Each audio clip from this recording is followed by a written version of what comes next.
फातिमा, आप अनम्यूट कर लीजिए। जी, अस्सलाम वालेकुम। वालेकुम अस्सलाम। जी।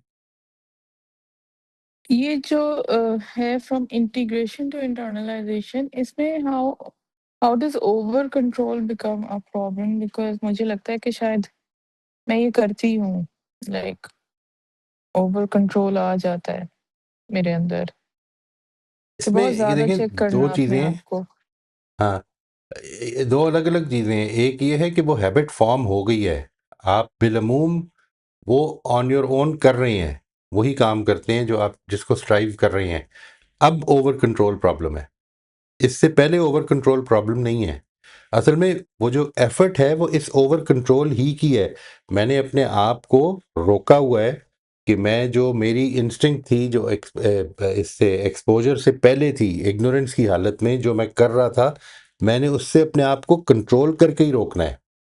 वो जब मैंने उसको रोका हुआ है तो अब मेरी एक ईज डेवलप हो गई है। I generally do not respond impulsively, for instance. अब ओवर कंट्रोल प्रॉब्लम है, इससे पहले नहीं प्रॉब्लम। सबसे पहले तो इसको समझ लें। इसके बाद असल में क्यों प्रॉब्लम है वो इसलिए है क्योंकि जितना आप उसको कॉन्शियस में रखेंगे, ये इसी तरह से है कि आप आज भी पेंसिल पकड़ते हुए ये सोचें कि पेंसिल पकड़नी किस तरह से है, क्या मैंने ठीक पकड़ी हुई है।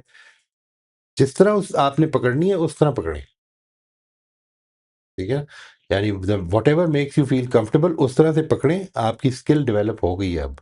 अच्छा, इसमें इंटीग्रेशन का जो प्रोसेस है वो बहुत लंबा भी हो सकता है ना? मतलब जिस बहुत। तरह जी। साल, डेढ़, बिकॉज़ इसमें ये एक लीनियर प्रोग्रेस तो नहीं होती है। मतलब बीच में कभी-कभार ऐसे मोमेंट्स भी आते हैं कि आप गिव अप कर देते हो, फिर आप दोबारा शुरू करते हो एंड मतलब अपहिल, डाउनहिल इसमें चलता रहता है। तो इसमें आप कह नहीं सकते कि इट विल टेक 6 मंथ्स, उससे ज़्यादा भी हो सकता है। नहीं, 6 मंथ्स मैं आमतौर पर तभी कहता हूँ जी जिस वक़्त इस पर कंसर्टेड एफर्ट हो, ठीक है जी? तो फिर मेरा ख़्याल है 6 महीने में आपको विज़िबल चेंजेस कुछ दिखने लग पड़ते हैं, इस एज में आके। यानी we are not talking about kids, we are talking about this age where you have become conscious and you know what you want to do. तो इसके बाद असल में आपको अगर ये जर्नलिंग जर्नलिंग क्या करती है? आपको जब ये बताती है ना कि क्या चीज़ मुझे हिंडर कर रही है, उससे अपने आप को बचाने की कोशिश, क्या चीज़ मुझे सपोर्ट कर रही है, उस चीज़ में ज़्यादा इंडल्ज करने की कोशिश, तो ये आपको इंशाल्लाह in time, in in reasonable time आपके अंदर कुछ चेंजेस बर्पा कर देगी, ठीक है? वो जो गिव अप है, that is a big problem, a very serious problem. मैंने गिव अप कर दिया तो फिर एक सीरियस प्रॉब्लम है, या मैंने मेहनत नहीं की, या ये गिव अप करना उतनी ही सीरियस प्रॉब्लम है, कई दफ़ा उससे भी ज़्यादा हो जाती है कि हम उसको एक इंटेंशनल इग्नोरेंस को मेंटेन करें। यानी मैं मिसाल के तौर पर अपने मज़हब को इसलिए नहीं पढ़ना चाहता हूँ क्योंकि उसके नतीजे में ज़िम्मेदारियाँ आयद हो जाएँगी। अगर ये इंटेंशनल इग्नोरेंस मैंने सपोर्ट की हुई है अपने ज़हन में, तो उसके नतीजे में एक सीरियस प्रॉब्लम पैदा हो जाती है। और ये जो है इसी तरह से गिव अप करना, ये इस चीज़ का बेसिकली कि क्या बता रहा है? ये बता रहा है कि वो जो एफ़र्ट है, मैं उसको फेलियर समझ रहा हूँ बेसिकली, ठीक है? आज मैं अगर नहीं उठ सका हूँ टाइम पे, तो इसका मतलब है कि फिर मैं वो नहीं हूँ। I have to give it an effort. और ये एफर्ट अगर इसको भी थोड़ी देर के लिए भूल जाएँ कि ये 6 महीने होगी या कितना होगी, यानी ये एफर्ट करते हुए जान देनी है। ये है जो आइडियल हमें बनाना है। क्योंकि ये कोई ना कोई फ़ेसेट हमारा इम्प्रूवमेंट का रहेगा। जी, वही मैं मतलब यही समझने की कोशिश कर रही हूँ कि हम इसे टाइम बाउंड तो नहीं कर सकते ना, मतलब ये तो एक जर्नी राइट, रहेगी और इसमें बस एब्सोल्युटली, मेन चीज़ ये है कि हम गिव अप ना करें। हो सकता है बिल्कुल, कि हमारी एक हैबिट को बहुत साल लग जाएँ और कोई दूसरा उसमें जो है ना 6 मंथ्स में जो है ना उसे ओवरकम कर ले, बट बिल्कुल, कंपैरिज़न से बचना है और जो गिव अप एब्सोल्युटली। नहीं करना बेसिकली। बहुत इम्पोर्टेंट पॉइंट है जी, ये आपका बहुत ही इम्पोर्टेंट पॉइंट है कि अपने आप को कंपैरिज़न से बचाना है। आपकी एक चीज़ जो है वो आपके लिए आसान या मुश्किल हो सकती है।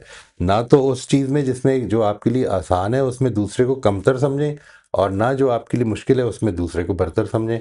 ये आपकी एक यूनिक अल्लाह ताला ने हस्ती बनाई हुई है। उसको एन्जॉय करें और उसको चेरिश करें और उसको डेवलप करें। That is the whole idea. उसी की ज़िम्मेदारी जी, है हमारे बिल्कुल आपने सही कहा। जी, बिल्कुल, बिकॉज़ ये प्रॉब्लम भी हो जाती है कि जो हमारे लिए ईज़ी होता है उसमें उसमें हम दूसरों को जो है ना जज करने लग जाते हैं, कि ये क्यों हुँ, नहीं कर पा रहे। वो भी बिल्कुल, कंपैरिज़न ही हो जाता है। बिल्कुल। चलिए, थैंक यू सो मच। ये थैंक यू। वेलकम जी। मोहित साहब, क्या ये कहना भी ठीक होगा कि इसमें हमारे परसेप्शन का बड़ा दखल होता है? यानी अगर हम अ, किसी भी अपनी हैबिट को चेंज करने के बारे में इनिशियली हम शुरू में ही परसेप्शन ये रख रहे हैं कि जी ये तो एक मुश्किल काम होगा, एक अनप्लेजेंट काम होगा, मुझे इसमें एफर्ट लगेगी, वर्सेस कि we go into this with excitement और ये सोच के कि ये तो बड़ी डिजायरेबल चीज है और genuinely desirable, I want it. हुँ, तो मेरी अंडरस्टैंडिंग ये कहती है कि इन दोनों सोचने के तरीकों का इम्पैक्ट आएगा कि हमें कितनी जल्दी वो चेंज हमारे अंदर इंस्टॉल हो जाए। बिल्कुल, बिल्कुल। इसीलिए जो है ना आम तौर पर इस तरह की चेंजेस जो सीरियस चेंजेस होती हैं ज़िंदगी में, ट्रांसफॉर्मेटिव चेंजेस जो होती हैं, मैंने आपको बताया था कि एक चेंज वो होती है जो इन्फॉर्मेटिव चेंज होती है। मुझे ये मालूम हो गया तो मुझे मसला हल हो गया। नहीं, मेरी मेरी प्रोसेसिंग चेंज होगी, मैंने ज़िंदगी को देखना चेंज करना है अपना। ये जो ट्रांसफॉर्मेटिव चेंजेस होती हैं, इसमें मैं आम तौर पर लोगों से ये पूछता हूँ कि ये क्यों करनी है? They have to have a big why for that. ये जो बात है कि उसकी वजह से वो एक्साइटमेंट या वो मोटिवेशन पैदा होती है कि मैंने इस मेहनत के दौर से गुजारना है अपने आप को। ये रमज़ान का टाइम आ रहा है, उसमें मैंने एक मुश्किल इबादत को सरअंजाम देना है पूरी तरह से और पूरी खुशनुदी से अल्लाह ताला की खुशनुदी हासिल करने के लिए सरअंजाम देना है। इस भूख और प्यास से घबराना नहीं है। ये जो एस्पेक्ट है, ये देखें आप कि ये तरबियत किस तरह की हो रही है कि अपनी इम्प्रूवमेंट के लिए जो आप अपने आप को रोज़ों से गुजारेंगे, हर तरह के रोज़े होंगे ना, यानी वो जो है हज़रत मरियम ने रोज़ा रखा हुआ है खामोशी का, तो कई दफ़ा खामोशी का रोज़ा भी रख लेना चाहिए कि मैं ज़रा चुप रहूँगा आज, लोगों में बैठ के। So let's see what happens, करके देखते हैं। True, true, very true. जो वाई है वो critically critically significant very important जी, वेरी इंपॉर्टेंट। है। शुमाइला, आप अनम्यूट कर लीजिए। जी सर, अस्सलाम वालेकुम। वालेकुम सलाम रहमतुल्लाह जी। मैं चूँकि इसमें नई हूँ तो मुझे थोड़ी-सी प्रॉब्लम्स भी हो रही हैं। मुझे तो सबसे पहले ये प्रॉब्लम है कि सर जब हम किसी से फीडबैक लेंगे, तो उसमें क्या चीज़ ज़रूरी है और हम किस फीडबैक पे काम करेंगे? जैसे सर मेरी कुछ फ्रेंड्स हैं, जो मुझे कहती हैं कि मज़हब तुम पढ़ रही हो लेकिन पर्दा नहीं कर रही हो। अब ये वो बात मुझे काफ़ी सीरियसली कहती हैं, मैं काफ़ी इस पे गौर भी करती हूँ, लेकिन मैं ये चीज़ नहीं कर पा रही और क्या मैं इस फीडबैक पे जाऊँ? और इसी तरह सर मैं अपने हस्बैंड से जब पूछती हूँ सर, वहाँ पे तो एक लिस्ट है जिसमें मुझे इम्प्रूवमेंट की ज़रूरत है। तो सही सर है। मैं कहती हूँ कि मैं तो कन्फ्यूज़ हो जाऊँगी, मैं किस-किस अपनी ज़ात के हिस्से पे काम करूँगी। तो सर मतलब एक सीरियस फीडबैक कौन-सा होगा जिस पे वाक़ई काम करूँ? और दूसरा आप सर ये कि मतलब जी। जी sorry, please please go ahead, please go ahead. Sir क्या ये जो जर्नल्स हैं ये सिर्फ़ हमारे ज़ात की जो ख़ामियाँ हैं हम उनको अगर इम्प्रूव करना चाहें तो उसमें हेल्पफुल होगा? या सर जो चीज़ें नज़र आती हैं, जो हमारी कुछ आदतें हैं, जो हम चेंज करना चाहते हैं उसमें भी हेल्पफुल होगा? जैसे सर मेरी एक ख़ामी है कि मैं फ़ोकस नहीं कर पाती, मैं भूल जाती हूँ। बहुत ठीक से है। अच्छे काम करना भूल जाती हूँ जो मैंने लिस्ट डाउन किए होते हैं लेकिन जब वो वक़्त पे मुझसे हो नहीं पाते। वो इसमें बड़ी लिस्ट देखना ही छोटी-सी भूल जाती हैं। वो लिस्ट देखना ही भूल जाती हूँ। इतनी हुँ, मतलब मुझे भूलने की प्रॉब्लम है। और ये सर राइट। मतलब अब स्टार्ट हो गई है और मुझे समझ नहीं आ रही कि अफ़सोस होता है कि अगर मैंने ज़िक्र या अज़कार करने वो मैंने लिखे हुए हैं, लेकिन मग़रिब के टाइम में वो भूल जाऊँगी। और इस तरह की ठीक। सर बहुत सी ऐसी चीज़ें हैं, जो मैं भूल जाती हूँ और फिर मुझे बाद में अफ़सोस होता है। ये जो आपने पहली बात फरमाई ना कि बहुत सारे फीडबैक जो हैं उनमें से कौन सा सिलेक्ट किया जाए, वो आपको ultimately you are the decision maker, आपने ये फैसला करना है। सब इसमें 2 स्टेप्स कर लें। नंबर 1 स्टेप ये है कि आप वो सारे फीडबैक्स रॉ फॉर्म में पहले तो जमा कर लें। रॉ फॉर्म में, रॉ फॉर्म का मतलब है किसी ने क्या कहा है उन अल्फाज ही में जमा कर लें, उनको लिख लें कि इसने ये कहा है, इसने ये कहा है। इसके बाद उनको कोशिश करें कैटेगराइज करने की। आपको लगेगा कि कुछ जगहों पर मसला ये है कि मैं इम्पल्सिवली बात कर देता हूँ, ये इस कैटेगरी की चीज़ें हैं। कुछ जगहों पर ये है कि मैं बहुत ज़्यादा स्ट्रेस ले लेता हूँ फॉर इंस्टेंस, ये एक और कैटेगरी की चीज़ें हैं। अब इनको जब आप कैटेगराइज करेंगे तो असल में वो जो बात करने वाले ने हो सकता है की हो एक एस्पेक्ट से कि तुम दूसरे को बात पूरा नहीं करने देते, ठीक है? तो ये बेसिकली इस कैटेगरी में आएगा कि you are not a good listener for instance, वो ये कह रहा है। तो इस कैटेगरी की चीज़ों पर एक काम कर लें, यानी वो आपकी अगर 10 चीज़ें होंगी तो हो सकता है 3 कैटेगरीज बन जाए। तो इट विल बिकम ईजियर जब आप उसको ग्रुप कर लेंगे कि ये किस ग्रुप की चीज़ें हैं, ये इनको हम इकट्ठा कर लेते हैं, नंबर 1। नंबर 2 ये कि इसमें ये देख लें आप कि आपके लिए सबसे ज़्यादा इम्पोर्टेंट उनमें से कौन सा है। ऐसा नहीं कि हमने सारों पे काम नहीं करना, हम एक-एक करके करते हैं। और वो पिछली दफ़ा अली ने बात की थी ना कि आप एक काम जब इस प्रोसेस को इख्तियार कर लेंगे ना, तो आपके लिए दूसरे कामों को लेना और उनको सरअंजाम देना आसान हो जाएगा। तो वो एक-एक करके लेंगे इंशाल्लाह। वो जो 6 महीने का प्रोसेस है वो एक पे अगर पूरा हो गया तो दूसरे के प्रोसेसेस में आपको ये हौसला मिल जाएगा कि जब मैं कोशिश करूँ तो मैं ये कर सकता हूँ। और वो जो गिव अप करने की इंस्टिंक्ट होती है आदमी की, अगर मेरे से हो नहीं रहा तो वो ज़रा कम हो जाती है। दूसरा काम ये कर लीजिए कि अपनी जो लिस्ट होती है ना, अगर तो वो कोई वन टाइम लिस्ट है दिन में देखने की, तो उसका खुद एक टाइम सेट कर लें।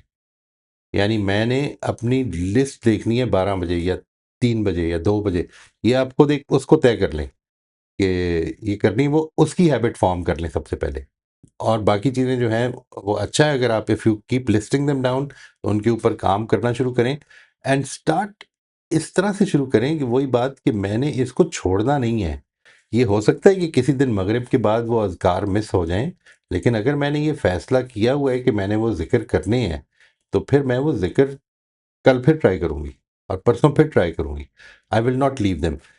बाकी रहेगी ये बात कि अगर कोई लोगों का ख़्याल ये है कि आप मज़हब पढ़ती हैं और उनके स्टैंडर्ड के मुताबिक कोई अमल नहीं करती हैं, तो आपसे मज़हब का जो तकाज़ा है जी, वो किसी के स्टैंडर्ड पर अमल करने का नहीं है।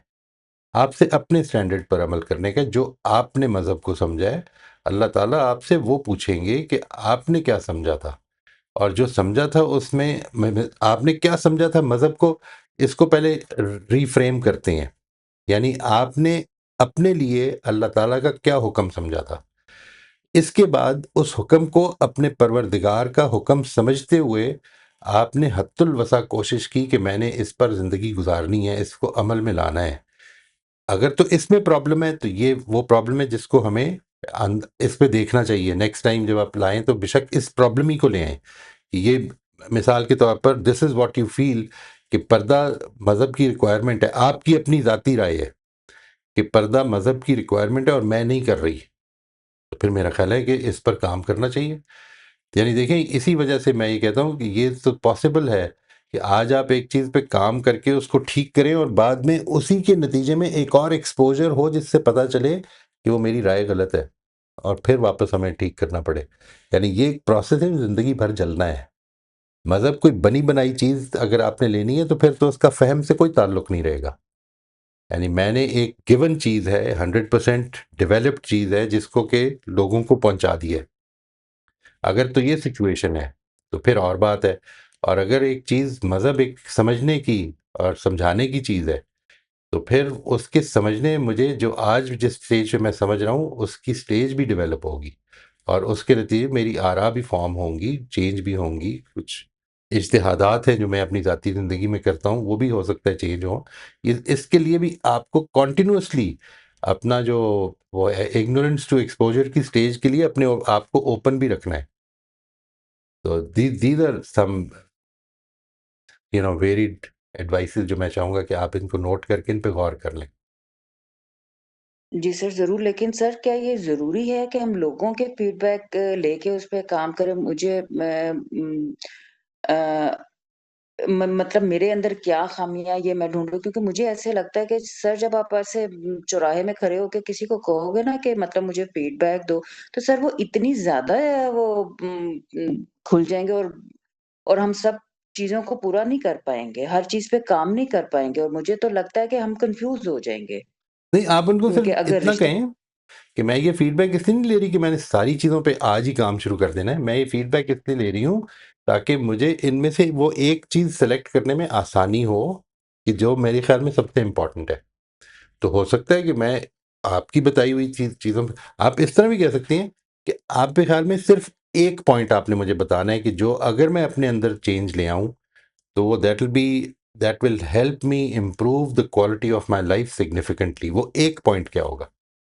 आप फीडबैक को रिस्ट्रिक्ट कर दें अगर आपको ये खौफ है कि लोग बहुत ज़्यादा दे देंगे, तो उसको इस तरह से कर दें कि वो एक पॉइंट बता दें जी आप। सर, और मुझे लगता है कि सर फीडबैक में भी जो हमारे में जो सबसे जो फ़ेवरेट पर्सन होता है ना, हम उसके फीडबैक को ही एक्सेप्ट करेंगे। जिस तरह मुझे कुछ अपना अंदाज़ा है, मुझे लगता है कि मेरा जो बेटे ने जिन में मुझे कहते हैं ना मेरा बेटा, मैं सबसे पहले उसमें इम्प्रूव करूँगी और जो मेरे हस्बैंड कहेंगे ना, मैं कहूँगी ये बस ऐसे ही हर वक़्त कहते रहते तो हैं सर, ये बड़ी मेरी तरफ से वो मतलब ज़्यादती होगी।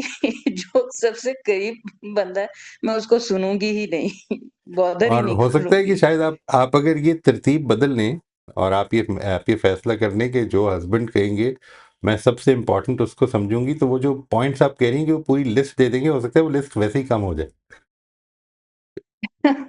जी सर, जी सर, इंशाल्लाह। जी, जी, thank you. Thank you sir. दो छोटे-छोटे कमेंट मोहित साहब जी, बहन की बात से मुझे ख्याल आ रहा है। एक तो आई थिंक जो अ, इस प्रोसेस में एक शायद छुपी हुई बड़ी अहम बात है, वो ये है कि फीडबैक या जो भी हम हैबिट चेंज करना चाह रहे हैं, जो भी हम ग्रोथ पैट का स्टेप लेना चाह रहे हैं, सबसे पहले हमने उसको अपना बनाना है। तो अगर राइट। फीडबैक भी मुझे मिल रही है किसी से, तो पहली स्टेज में, पहले स्टेप पे तो मैं ये कह सकता हूँ कि जी ये फीडबैक मुझे किसी ने दी। हुँ, लेकिन अब जैसे आप कह रहे थे ना कि उसको कैटेगराइज़ करना है, इसमें बेसिकली अब ये मेरा फैसला बन रहा है, अब ये मेरी फीडबैक टू माई सेल्फ बन रही है, हुँ, जिसमें कॉमन सेंस के और बाकी भी चेक्स लग जाएँगे। हुँ, बिल्कुल, जैसे अगर मुझे बिल्कुल, कोई ऐसा मशवरा कोई दे देता है कि जो मेरी फंडामेंटल वैल्यूज़ के ही अगेंस्ट है, या राइट, मैं जानता हूँ कि वो उन्होंने मुझे जो चेंज करने के लिए कहा है, मेरा फैसला है कि मैंने अपने बारे में ये मामला नहीं बदलना।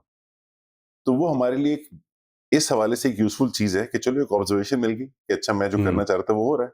जैसे अगर हुँ, मैं चाहता हूँ कि मैं अपनी अच्छाइयों के बारे में दूसरों को ना बताऊँ, मैं अपनी तारीफ़ खुद ना किया करूँ और मुझे ये फीडबैक मिलता है किसी से कि जी आप ज़रा अपने अपनी एडवर्टाइज़िंग किया करें, लोगों को बताया करें ताकि आपकी कदर बढ़े। तो हुँ, मैं बस इस फीडबैक को खामोशी से ले लूँ, उनका शुक्रिया अदा करूँ और अब अपने फैसले पे कायम रहूँ। ये भी हो सकता है। बिल्कुल सही है। बिल्कुल सही। और फीडबैक इसलिए मैं कह रहा हूँ, फीडबैक ज़रूरी मैं इसलिए समझता हूँ कि मैनी टाइम्स असल में अगर ये ब्लाइंड स्पॉट्स ना होते हमारे, तो फिर तो हम जानते होते। ब्लाइंड स्पॉट्स होते हैं एब्सोल्युटली। हमारे। हम मिसाल के तौर पर मैं आपके साथ या अपने बेटे के साथ गुफ्तगू करते हुए क्या कर जाता हूँ, कई दफ़ा मैं वो खुद नोटिस नहीं करता हूँ। वो मेरा बेटा ही बता सकेगा। या मैं अपनी एहलिया के एब्सोल्युटली। साथ बात करते हुए ऊंचा हो जाता हूँ, if I lose the the volume बहुत हाई कर देता हूँ, तो वो she would be able to tell me. ठीक है।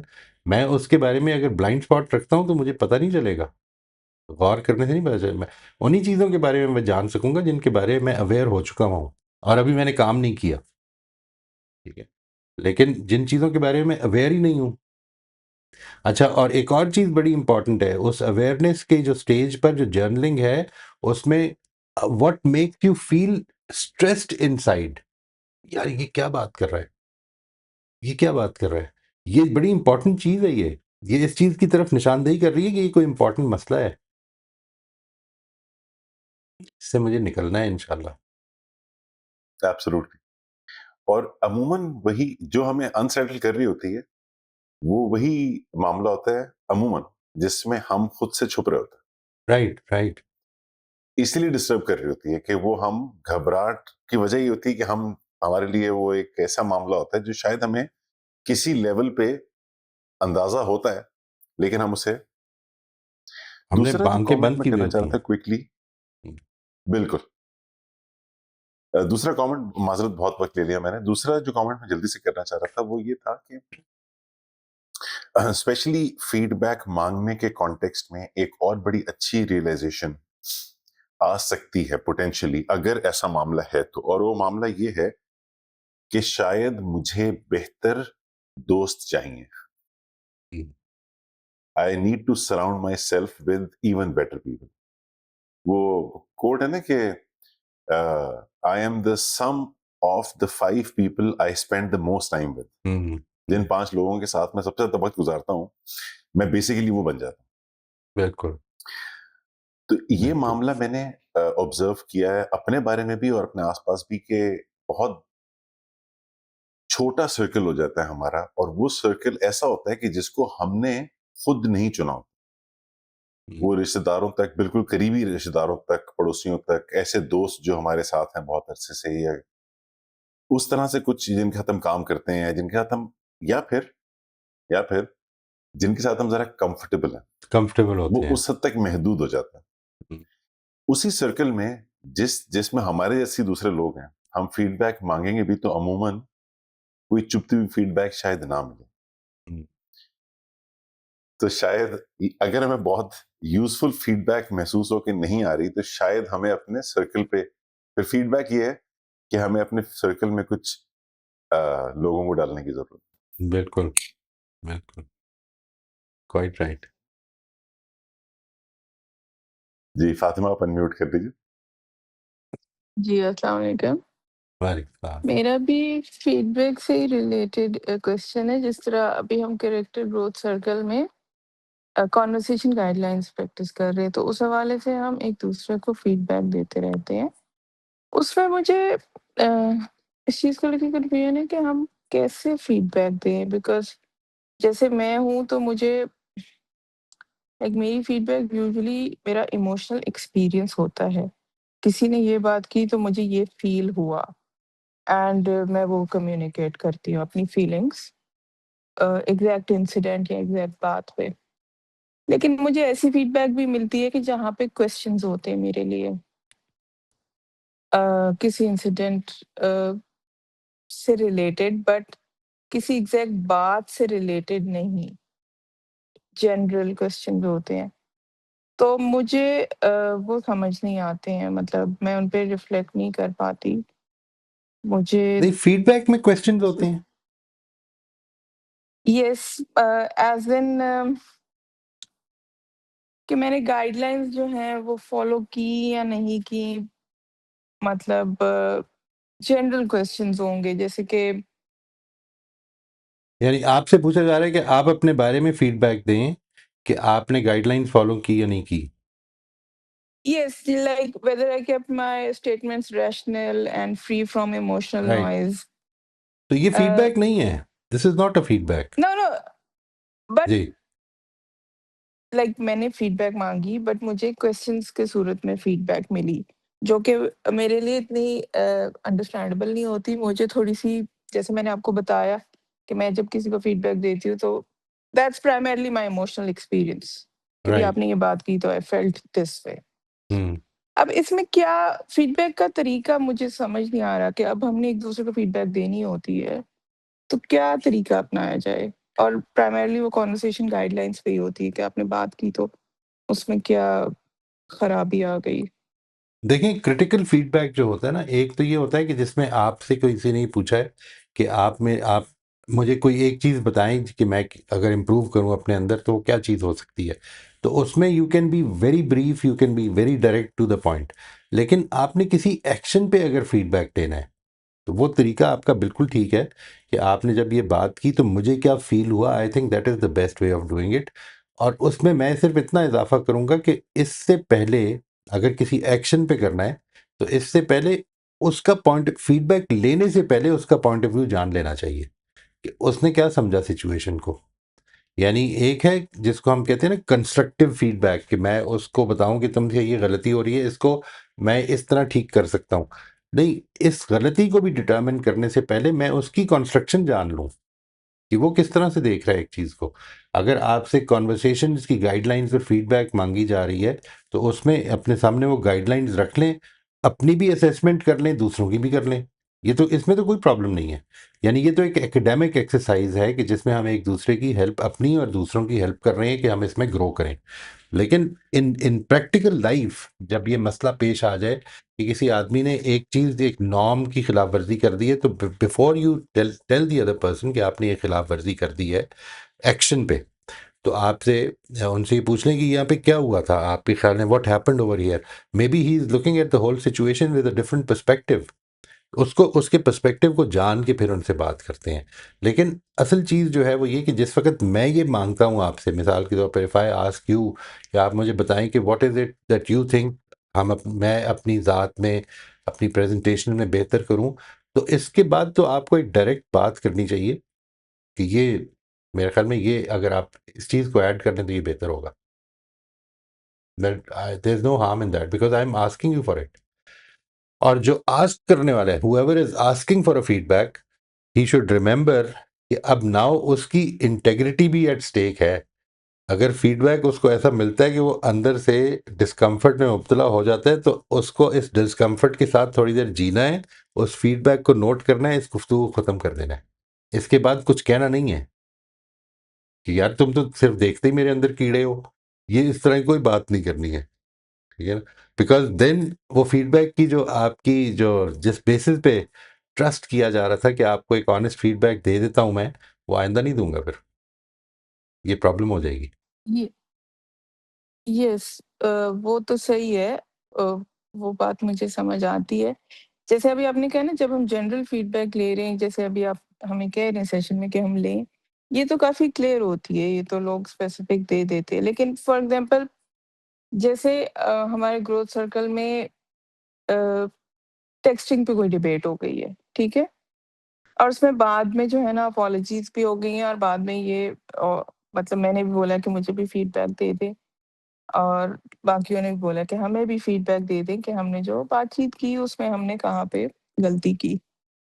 अब उसमें आप ये कह रही हैं कि जब मैं अपना इमोशनल एक्सपीरियंस बयान करूँ कि भई आपकी इस बात से मुझे ये फ़ील हुआ, उससे पहले उनसे ये पूछ लूँ कि वो क्या सोच रहे थे वो बात करते वक़्त, या जब उन्होंने वो मैसेज किया, तो व्हाट डिड ही और she have in their mind?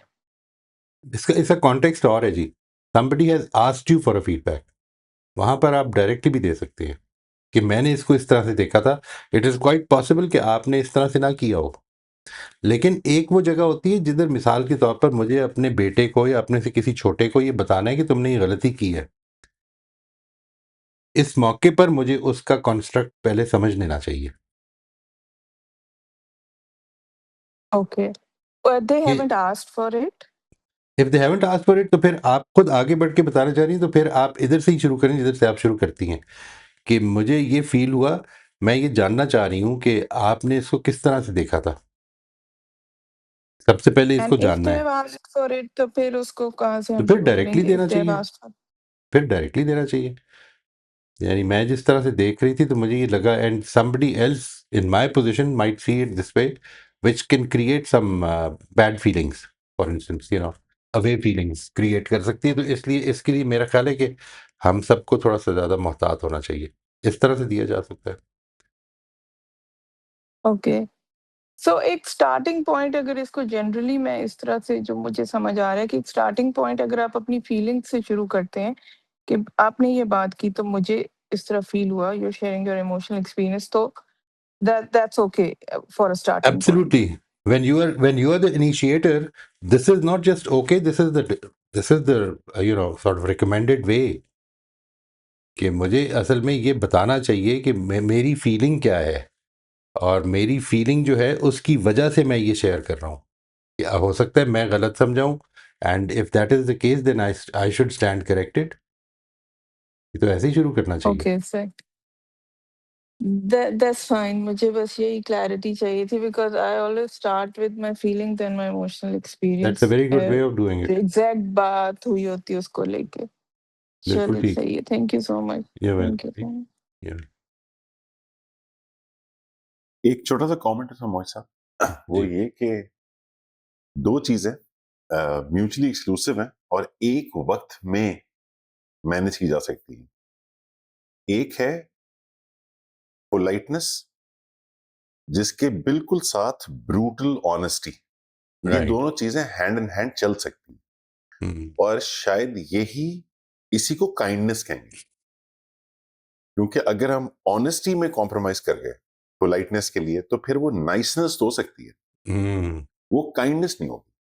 हुँ, और क्वाइट अगर राइट। ये स्पेशली उस केस में बात कर रहा हूं मैं कि जहां पे कोई एक्टिवली आपसे फीडबैक मांग रहा है, हुँ, या फिर आपका उस वक्त फीडबैक देना उनकी बहुत जरूरी है, जैसे वालदैन का बच्चों को, या बच्चों का वालदैन, हुँ, या स्पाउसेस का एक दूसरे को, या वर्क एनवायरनमेंट में कॉलीग्स का एक दूसरे को, या जिसकी जिम्मेदारी है कोई टीम मेंबर, उनको हुँ, फीडबैक देना। और खुद भी बिल्कुल। मैंने ये बहुत दफा गलती की है, और होते हुए बहुत देखी है कि जहां पे पोलाइटनेस मेंटेन करने के लिए हम ऑनेस्टी पे कॉम्प्रोमाइज करते हैं, ये समझ के कि हम बेहतर काम कर रहे हैं। और कल लिटरली एक दोस्त से बात हो रही थी, तो उन्होंने बड़ी खूबसूरती से, आई वाज टेलिंग हिम कि मुझे किसी को भी बात कहनी है और मुझे बड़ी मुश्किल महसूस हो रही है कि मैं कैसे कहूं उनसे। और उनका पॉइंट ये था, मेरे दोस्त का, कि देखिए, आप ये समझें कि एक रोशनी है जो आप उनको देने से डर रहे हैं। हुँ, तो आप प्रेफर करेंगे कि वो अंधेरे में रह जाए? सही हाँ, बात है। वो रोशनी देखकर उनका रिस्पॉन्स क्या होगा, वो रिस्पॉन्स से, वो आपकी जिम्मेदारी नहीं है, वो उनकी जिम्मेदारी है। हाँ, बड़ा तो यू इम्पोर्टेंट है हैव ये टू बी बात। ट्रू। बिल्कुल,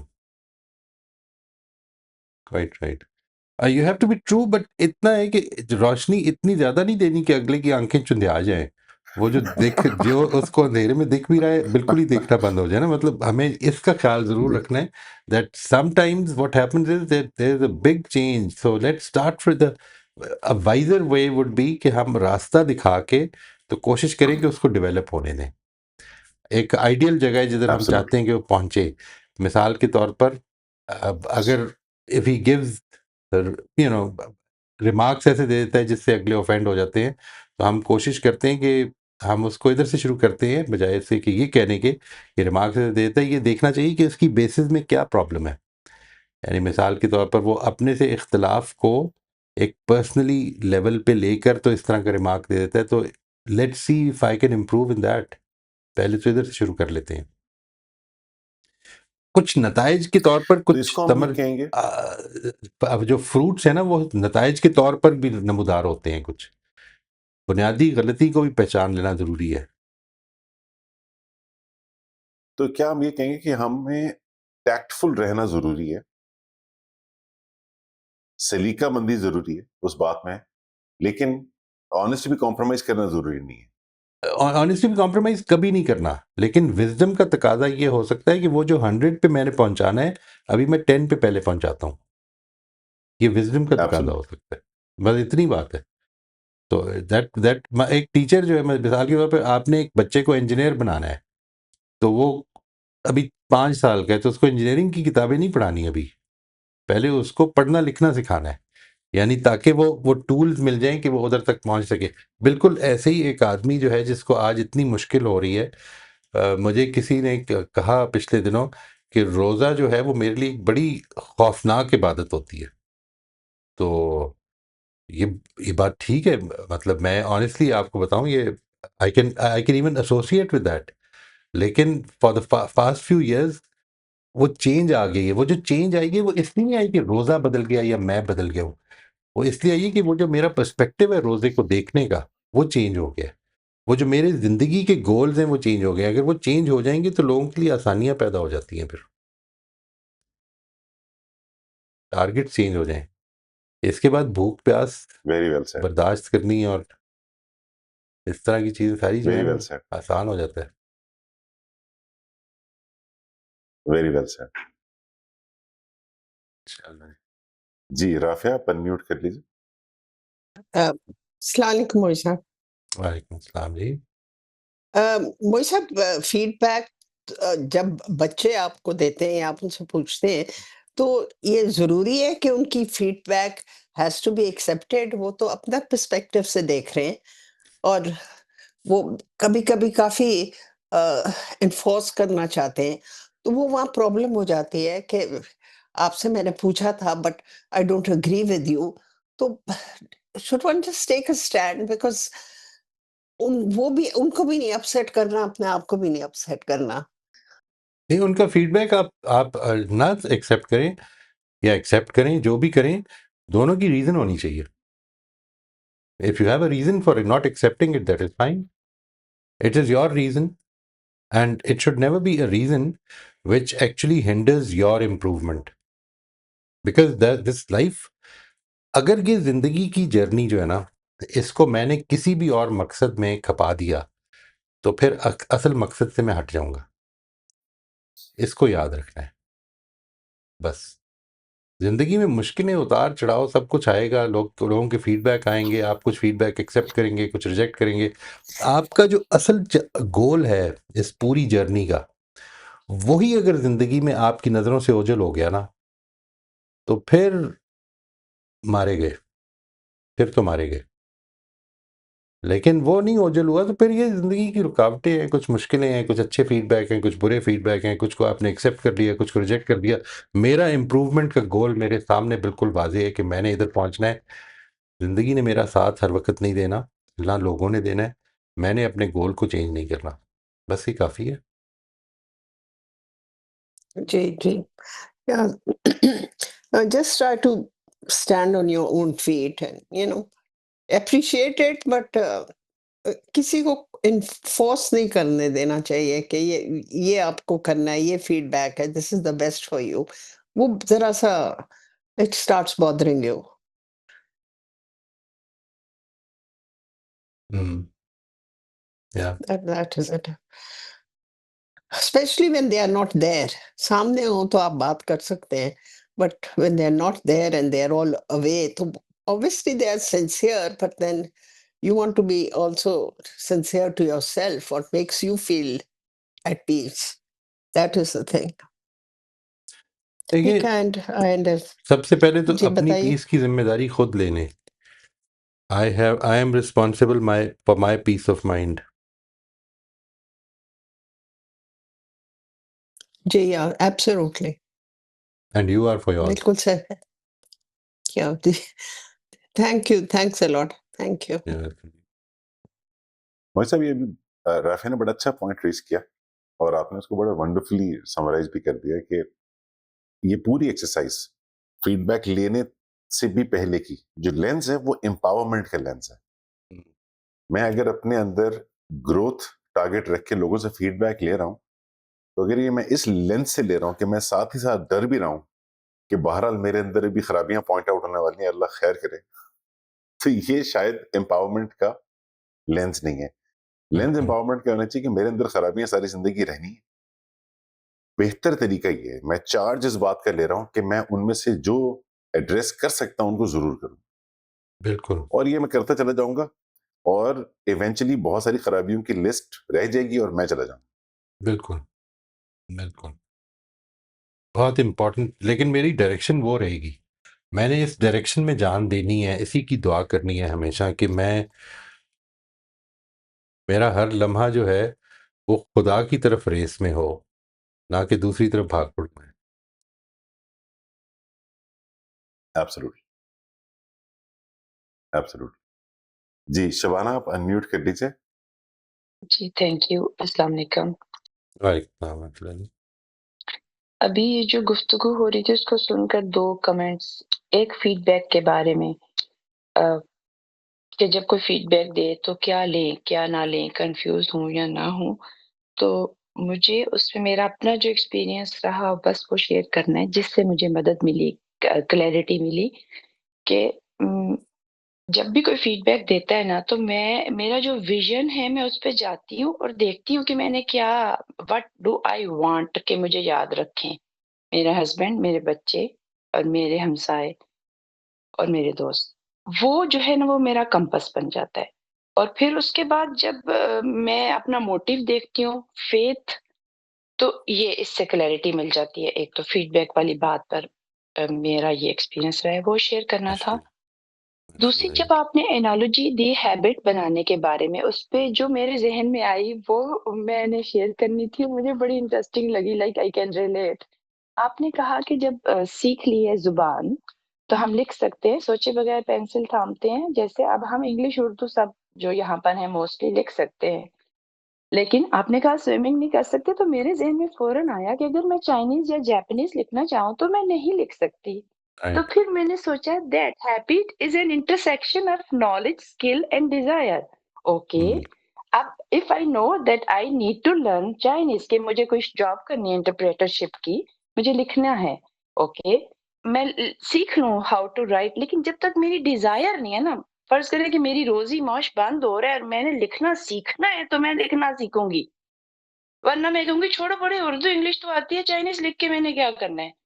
तो ये राइट राइट फिर उस पे एप्लीकेबल होता है, जो कि हम जिस राह पर हैं, कि अगर हमें बिल्कुल I want it, I desire it, Allah की रज़ा, जन्नत, अल्लाह का कुर्ब, अब्दी फलाह। तो ये बस अपने कमेंट्स शेयर करने थे। यानी कि हैबिट बनाने के लिए नॉलेज, स्किल और डिज़ायर का इंटरसेक्शन है, वी नीड टू उन तीनों डायमेंशंस पे काम साइमल्टेनियसली। दैट्स बिल्कुल ऑल। ये मैं कर रही हूँ, मैं अपना एक्सपीरियंस बस शेयर कर रही थी। थैंक यू जी बहुत शुक्रिया आपसे रिक्वेस्ट है कि अगर आप वो लेके आएंगे तो फिर हम इस प्रोसेस के अंदर इसको इसमें शामिल करने की कोशिश करते हैं and that might give you something to work on during Ramzan. एक बहुत बड़ी ट्रेनिंग का आगाज़ हो रहा है, इसमें आप एक अपने लिए एक टारगेट रख के उस पर काम कर सकते हैं, उस भूख और प्यास के साथ साथ इंशाल्लाह। थैंक यू वेरी मच जी, अल्लाह ताला आपको इंशाल्लाह। अपनी हिफ्ज़ व अमान में रखे। खुदा हाफिज़। थैंक यू सो मच मोहित साहब। Thank you everyone. अस्सलाम वालेकुम। वालेकुम अस्सलाम।